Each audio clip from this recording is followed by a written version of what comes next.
In today's video, we're going to cover some new techniques and tactics that come into play in the middle distance for when you fight.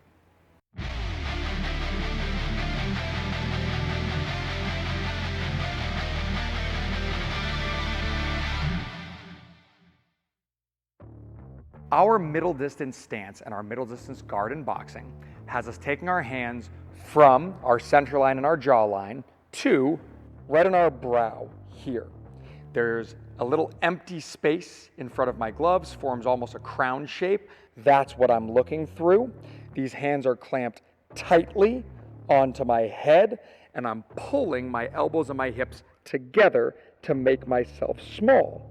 Because I'm both generating force laterally, throwing hooks, and absorbing force laterally and moving laterally, I'm also going to square up my stance to accommodate this lateral movement. So, if instead of standing long with my feet like this as if I was on the outside, I'm going to stand squarer, and I'm depending on my forearms to close off the attacks of my opponent. Some nuance, some details about making this stance and this guard work.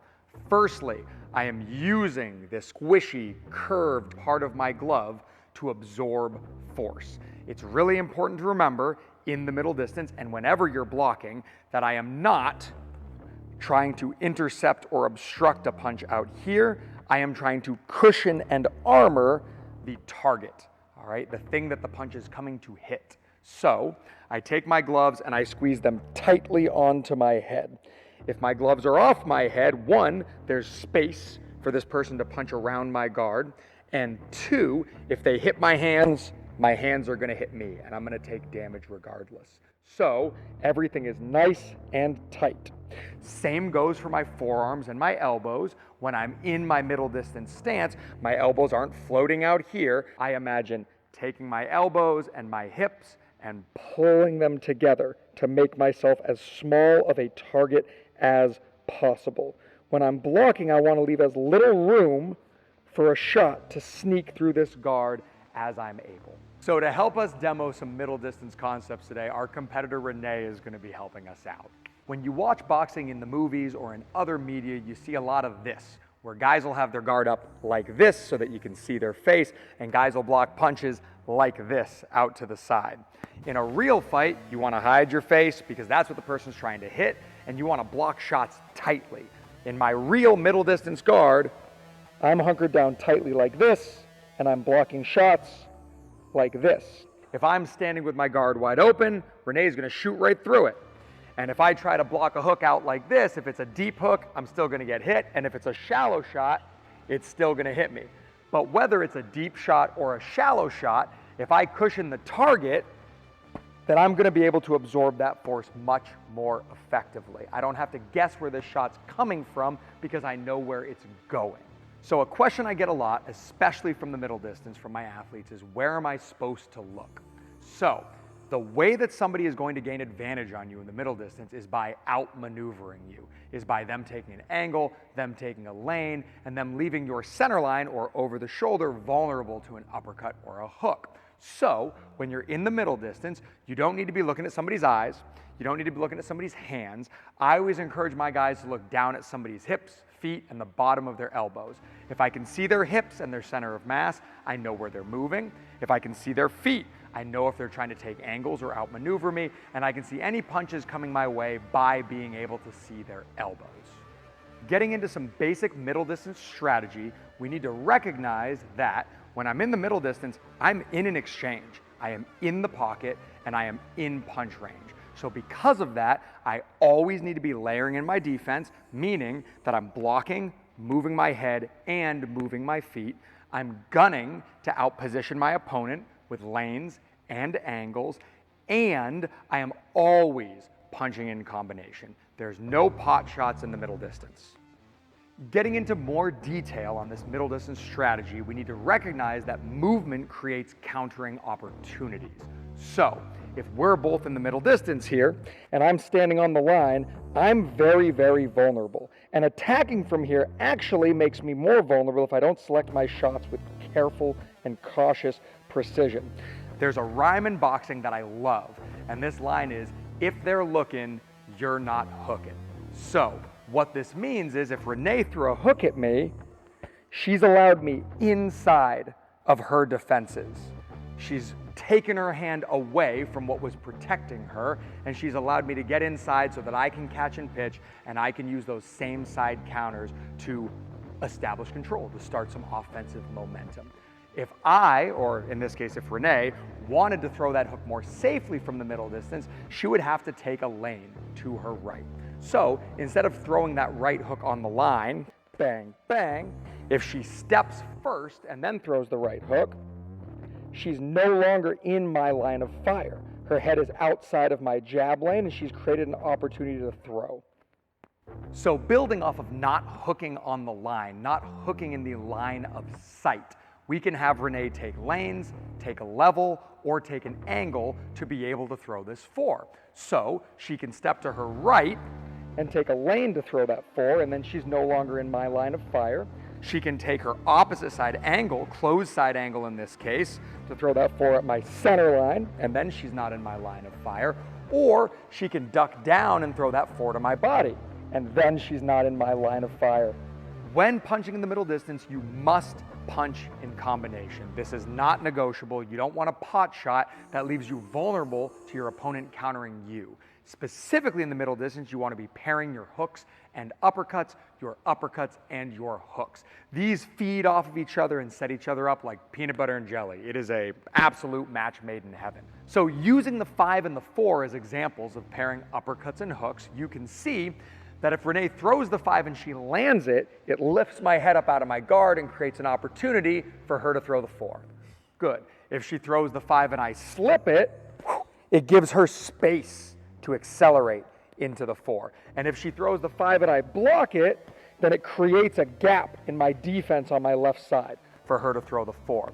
And it works almost the same way in reverse, where if she throws the 4 and she lands it, it knocks my head away from my guard and gives her an opportunity to throw the 5. If she throws the 4 and I block it, her 4 pushes me into lane for her to land the 5. And if she throws the 4 and I duck it, then it means I'm moving down into that uppercut and into that punch coming my way. This is why we pair our hooks and uppercuts, and we always punch in combination in the middle distance. The term fighting on the line implies when two fighters are facing each other in their stance, neither of them is taking lanes, is taking angles, or is changing levels. They're both fighting right in front of each other here. Fighting on the line favors the bigger, stronger, more powerful, more durable fighter. Even if you are all of those things, you'd be silly not to hunt for other advantages because you're in a position where it's easy for you to take damage if you're fighting on the line. We've talked about taking levels, we've talked about taking lanes, we've talked about taking angles, but how do we capitalize on these positions and counter from them? Countering in the middle distance shines when you are practicing your same side returns. So if I'm working with Renee and she did hook on the line, I could block and immediately fire. This is me defending and returning fire on the same side. If she hooked on the line, I can roll and then return fire. Again, I'm defending on the same side, I'm attacking with the same side. If she throws an uppercut, I can slip and then return fire. These same side counters and same side returns are what keep me safe and create opportunities for me to hit without exposing myself. It feels really good to block on your left side and punch with your right side, but if she's punching in combination, she throws that right hook, I go to block and I go to hit with my right hand, it's never gonna get there because she's already following it with the 5. She's already punching in combination, which stops me from doing these far side counters. If I want to effectively fight in the middle distance, I need to be able to return off of the same side and keep my other side defensive for when my opponent is combination punching. So some coaches refer to the high guard as the handcuff guard, and they do so in a disparaging manner. They say that by throwing those gloves up there, those gloves get handcuffed, they get pinned to your head behind the volume and the combination punching of your opponent. And they're not necessarily wrong. It's hazardous to have those hands up there on defense, not out there on offense. They make your head bigger, they limit how far you can see, but I think that by doing a couple things, you can make the high guard highly functional. It doesn't have to be a handcuff guard. You do this by making sure that you're not there, by remembering to move your feet, by remembering to take lanes, angles, and levels, by ducking, slipping, and rolling. The high guard does not prevent you from doing any of these things. Every time your opponent hits your guard, it's going to build their confidence to hit your guard harder. Just like a heavy bag, you being there to help hold them up and catch their momentum and their aggression is going to make them confident in building more momentum and aggression. So if I'm using my high guard with Renee, maybe the first time she throws her right hook, she throws it carefully and she thinks about staying on balance. But then she realized that I'm always there to hold her up, and she realized that she can do some chip damage through my guard. So every time she hits me, she's going to hit me a little bit harder and a little bit harder and a little bit harder, and it's really important that I break that momentum. Because if you make somebody miss big, then the next time they hit you, they fear that you're going to pull the rug out on them, and they're going to throw it a little bit lighter again because they're scared that you might not be there. Most athletic, active, young competitors who have been boxing for a couple years have plenty of power to hurt somebody through their guard if they know that that person's not going to make them miss, and if they know that that person's not going to counter them. If you let somebody just keep digging harder and harder and harder and building confidence in hitting you, eventually they're going to hurt you through your guard. So it's really, really important that you undermine that confidence using your head movement and using your countering to force them to throw softer and lighter because they might miss or they might get hit back. Make them be responsible. Don't let them treat you like a heavy bag. So let's talk about a live drill that we can do to practice this. So if you have a partner, you can work on your eyes and you can work on your ability to break off contact and momentum when you're using your high guard. So if I'm working with Renee, I can throw my high guard up and she can give me hooks and uppercuts, and I can practice defending them. Go ahead. And I can practice using my eyes, making sure I can see, making sure I can spot these shots, and most importantly, as she's doing this, go ahead, I'm looking for opportunities to break that momentum, all right? And you can see I can spot the hooks, and I can look for the uppercuts, and I can try to keep myself safe, and it's not always going to be perfect, but if I work hard, I can break enough momentum that she won't feel confident just tearing through me and steamrolling me in that middle distance. So if you don't have a partner that you can do live drilling with, but you've got a bag at home, you can still practice in the middle distance. You just want to make sure you're punching in couplet, you're punching out of your high guard, because structuring shots from down here is going to feel different than structuring shots from up here. And if you never practice punching out of the high guard, when it comes time to do it in a fight, you're going to be unable to do it with any sort of power or conviction. And you're going to practice taking angles, lanes, levels, all the things that we've talked about. So if Renee demos this, she's got her high guard up, she's tight to the bag, she can practice taking lanes, she can practice taking angles, she can practice punching in combination. Excellent. She can practice changing levels. And she can practice putting these together. Good hips.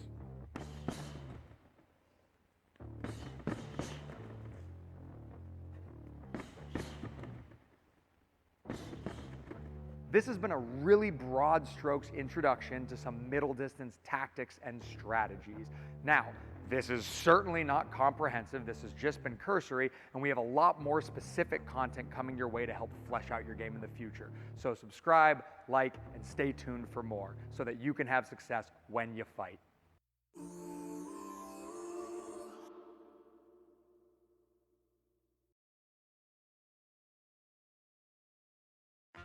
Go. 4, 5, 6. That's okay. That's why I keep my guard up. Hard and some broad strokes